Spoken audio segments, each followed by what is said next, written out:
Poverty doesn't always kill with hunger. Sometimes it steals your name, your face, your voice. Shola, an old woman with a beautiful daughter who has seen the worst in life, was burning her daughter's school books in a cooking fire. I remember the sound of the paper crackling. It wasn't even loud, but it felt like thunder in the silence.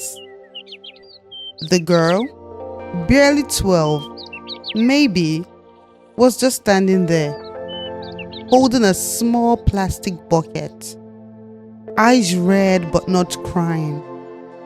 She just watched her books curl and turn black like dead leaves.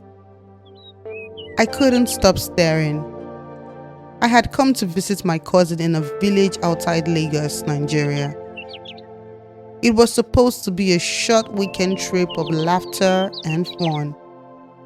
But instead, I found a story I still carry in my chest 10 years later.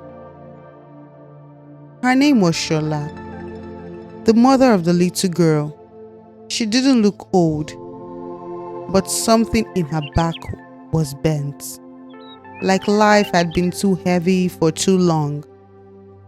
I met her properly that Sunday morning after church, when she was selling boiled eggs and granola by the dusty roadside. She wasn't just selling, she was pleading. "Buy some, please. My daughter needs her uniform washed.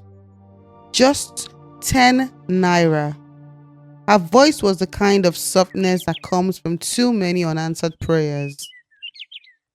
I bought some eggs. I didn't want them. They were cold and overboiled. But that didn't matter. Something about her face stayed with me. That night, I asked my cousin, "Who is that woman?" He sighed. Shola. She used to be a seamstress. Her husband died in a road accident 4 years ago. Left her with debts and the girl. She tried to keep her shop running, but the landlord threw her out. Now she does anything to feed them. She sells oranges, washes clothes, sometimes she begs. I asked about the daughter. He said, "Brilliant girl, always top of her class, wants to be a doctor, but last week, the school said no more coming without uniform." Shola tried to wash it, but it tore. The girl didn't go back. The next day, I saw the girl sitting alone under a mango tree, tracing letters in the sand with a stick. She drew hearts around the letters. Mommy was one of them. Then came the part I will never forget. That evening, I walked past their small compound. That was when I saw the fire. Shola was throwing her daughter's school books, math, English, science, all into the flames. No rage, no shouting, just this cold, hollow motion. Like she had decided something and it was final. I went closer. I didn't know what I was doing. I just couldn't look away. I asked, "Why?" She didn't look up. She just said, "Better she learns now. There is no place for girls like her in that world." I asked again, "Why destroy her books?" She finally looked at me. Her eyes were dry, but broken. Because hope is dangerous. Hope is a lie, and I am tired of lying to her. Her daughter didn't move, didn't speak, just kept holding that empty bucket. That night, I barely slept. Something in my chest felt tight.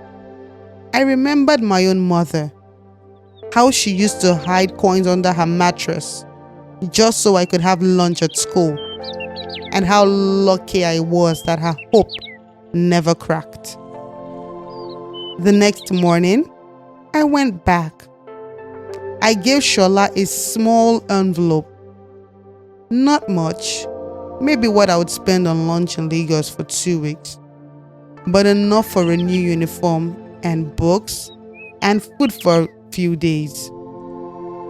At first, she refused. It won't change anything, she said. I replied, maybe not, but it will change today. And sometimes, today is just enough. She took it. Her hands shook when she did. Her daughter smiled for the first time. A real smile. Like a sun cutting through a long rainy season. Years later, I was walking through the Central Hospital in Lagos. My aunt had been admitted, and I saw a young woman in a white coat rushing down the corridor. She looked vaguely familiar. She stopped when she saw me. "Do you remember me?" she asked. It was her, the girl, Shola's daughter. Now she was a final year medical student doing her rounds. "I never forgot what you did," she said quietly. "That day, when my mother gave up, I saw you chose not to." I had no words, only tears. I hope she learned that even burnt books can plant seeds, even in dry soil. Share your thoughts in the comment section. Do you think poverty can make one give up on their dreams? Do not forget to like this video, share, and subscribe. Thanks for watching.